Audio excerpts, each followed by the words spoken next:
যেতিয়া ধন সম্পত্তি নষ্ট হয়, যেতিয়া আপুনি কোনো সমস্যাত পৰি থাকে, যেতিয়া আপুনি আপোনাৰ পৰিয়ালৰ কোনো সদস্যৰ বেয়া আচৰণৰ কথা গম পায়, যেতিয়া আপুনি কোনো মানুহৰ পৰা অপমানিত হ'ব লগা হয়, তেতিয়া আপুনি আপোনাৰ এই কথাবোৰ কেতিয়াও কাৰো আগত খুলি কোৱা উচিত নহয়।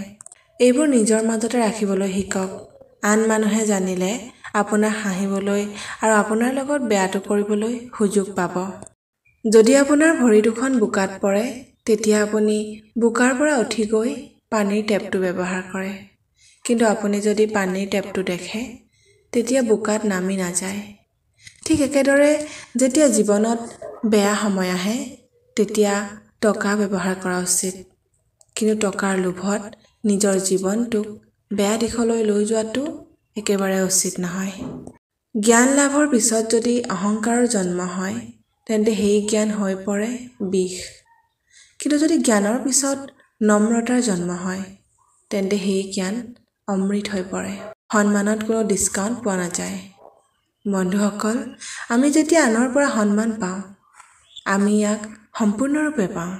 আৰু যেতিয়া সন্মান আমাৰ পৰা যায়, ই সম্পূৰ্ণৰূপে আমাৰ পৰা হেৰাই যায়। কাৰণ ধুমুহাত নাও আৰু অহংকাৰৰ বাবে মানুহ ডুব যায়। জীৱনত যিসকল লোকে লগত থাকিও প্ৰতাৰণা কৰে, অন্যায় কৰিব বিচাৰি থাকে, ঠাট্টা মস্কৰা কৰে বা আপোনাৰ কথাবোৰ ভুলকৈ উপস্থাপন কৰে, তেওঁলোকৰ সংগ এৰি দিয়াটোৱেই আটাইতকৈ ভাল। সেইসকলে আপোনাৰ সাহসক হত্যাহে কৰে, আপোনাৰ দুৰ্বলতাক আনৰ আগত কৈ ফুৰে। এটা কথা মনত ৰাখিব, যিজন ব্যক্তিয়ে টকা পইচাৰ লেনদেনত, জ্ঞান আহৰণত, খোৱা বোৱা কৰাত আৰু ব্যৱসায় কৰাত অলপো লাজ অনুভৱ নকৰে, এই পৃথিৱীত সেইজনেই সুখী হৈ জীয়াই থাকিব পাৰে। গীতাৰ কেইটামান শিক্ষা, যিকেইটা আপুনি আপোনাৰ জীৱনত ব্যৱহাৰ কৰা উচিত।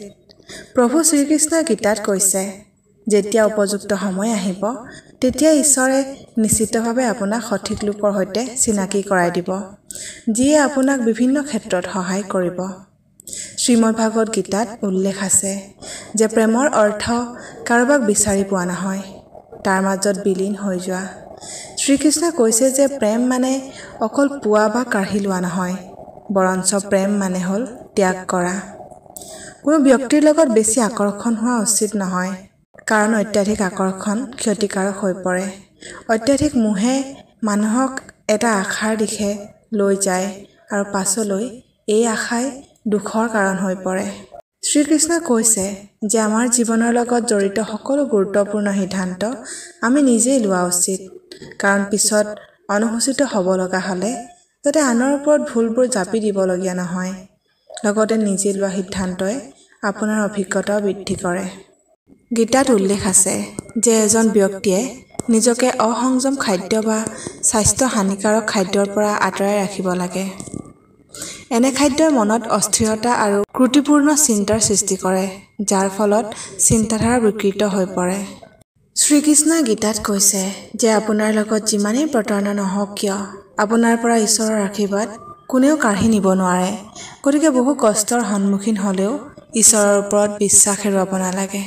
জীৱনত সুখী হ'বলৈ এৰিব নোৱাৰাজনক ক্ষমা কৰিব লাগিব আৰু ক্ষমা কৰিব নোৱাৰাজনক এৰিব লাগিব। যিজনে নিজকে পৰিস্থিতি আৰু পৰিৱেশৰ লগত খাপ খুৱাই ল'ব পাৰিছে, তেওঁৱেই এই পৃথিৱীৰ আটাইতকৈ সুখী ব্যক্তি।